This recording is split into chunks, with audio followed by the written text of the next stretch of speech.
महिला का स्तन दबाना यानी उसका ब्रेस्ट टच करना, नाड़ा खींचना, ये रेप की कोशिश में नहीं आता है। मैं नहीं कह रहा हूं, इलाहाबाद हाई कोर्ट के जज साहब बोल रहे हैं। मुस्लिम समाज की महिलाओं का नकाब खींचा जाता है, उनकी इज्जत उछाली जाती है, लेकिन आरोपी के ऊपर कोई मामला दर्ज नहीं होता है। बेटी पढ़ाओ बेटी बचाओ या बेटी बचाओ बेटी पढ़ाओ की बात करने वाले लोग जब बोलते हैं कि बेटी बचाओ बेटी पढ़ाओ, उनके ऊपर भी कोई कार्रवाई नहीं होती है। जो आदमी इंटर के बाद 12वीं करवाता है, 12वीं के बाद इंटर करवाता है, वो भी इस देश की सत्ता में बना बैठा है, उस पर भी कोई जुबान नहीं खोलता है। नमस्कार, नए भारत में आपका बहुत स्वागत है। मैं हूं नवीन कुमार नंदन।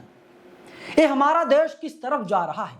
सपना दिखाया गया 2014 के पहले, काला धन आ जाएगा, सबके खाते में 15-15 लाख रुपए आ जाएंगे। मैं पूछ रहा हूं, क्या आपके खाते में 15-15 लाख रुपए आगे नहीं आए? सच है दोस्तों, अगर इस देश में आप सच्चाई बोलते हैं, अगर आप सच की आवाज को बुलंद करते हैं, तो आपके ऊपर मुकदमा दर्ज कर दिया जाएगा, आपको जेल भेज दिया जाएगा। अगर आप भ्रष्टाचार को उजागर करेंगे तो आपके ऊपर NSA और UAPA की धारा लगा दी जाएगी, आपका पूरा परिवार तबाह हो जाएगा। खामोश रहिए, चुप रहिए, सत्ता पक्ष के हाँ में हाँ मिलाइए, सत्ता पक्ष के जी में जी मिलाइए, तो फिर आपको क्या चाहिए बोलिए।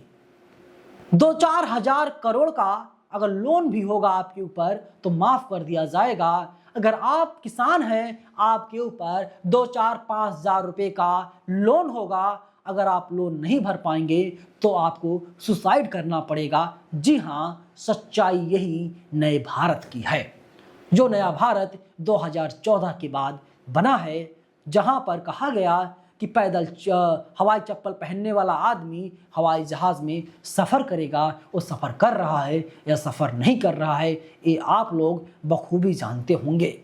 मुनव्वर राना की बेटी हैं जिनका नाम सुमैया राना है।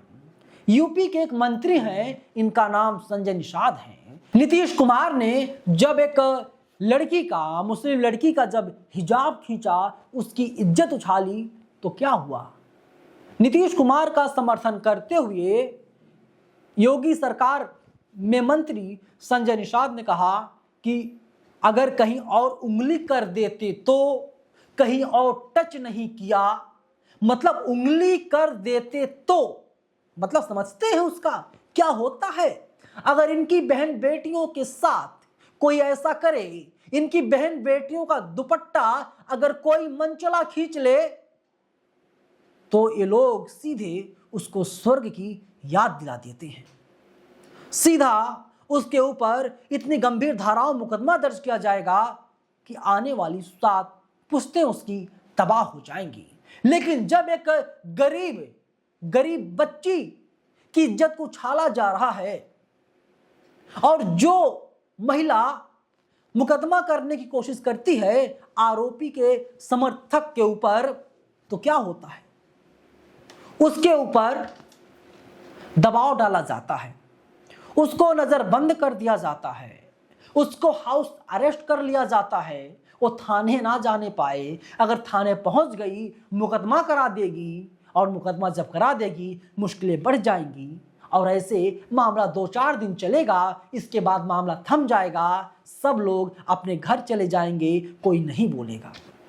यही तो है। और नए भारत में आप इन सब चीज़ों को सहर्ष स्वीकार कीजिए। जब भारतीय जनता पार्टी के बाद देश की सबसे बड़ी पार्टी को, कांग्रेस पार्टी के राष्ट्रीय अध्यक्ष को जब सदन में मां की कसम खानी पड़ जाए, तो आप अंदाजा लगा सकते हैं हमारा देश किस तरफ जा रहा है। पहले खड़गे को सुनिए, फिर उसके बाद आगे कहानी मैं आपको बताऊंगा। मैं अपने मां की कसम खाके, भारत मां की कसम खाके बोलता हूं, यह कानून गरीबों के लिए ठीक नहीं। सदन में मां की कसम खाई जा रही है। और एक वीडियो अब मैं दिखा रहा हूं, ये लगातार बाएं हाथ की तरफ चल रहा है मेरे। देखिए, इसमें तमाम बड़े बड़े नेता हैं, दिग्गज नेता हैं। प्रियंका गांधी हैं, नरेंद्र मोदी हैं, धर्मेंद्र यादव हैं, राजीव राय हैं और अलग अलग पार्टियों के नेता हैं, अमित शाह हैं। ये सभी लोग बैठ करके चाय पी रहे हैं। मतलब जिस अपोजिशन को होना चाहिए था सड़कों पर, वो अपोजिशन नरेंद्र मोदी के साथ, सत्ता पक्ष के साथ बैठकर चाय पी रहा है। तो लोकतंत्र बचाएगा कौन? तो मुझे लगता है लोकतंत्र बचाने की जिम्मेदारी सिर्फ और सिर्फ आप उठा सकते हैं। आपके जैसे लोग, मेरे जैसे लोग उठा सकते हैं। और ना तो अपोजिशन कुछ काम कर सकता है, अपोजिशन काम तो करना चाहता है, लेकिन स्लीपर सेल के लोग इतने हावी हैं कि अपोजिशन को काम नहीं करने दे रहे हैं। तो सोचिए हमारा देश जो है किस तरफ जा रहा है। इस वीडियो को खत्म कर रहा हूं, आप लोग अपनी राय जरूर दीजिएगा और एक सच्चे और अच्छे नागरिक होने के नाते वीडियो को शेयर जरूर कीजिएगा। धन्यवाद।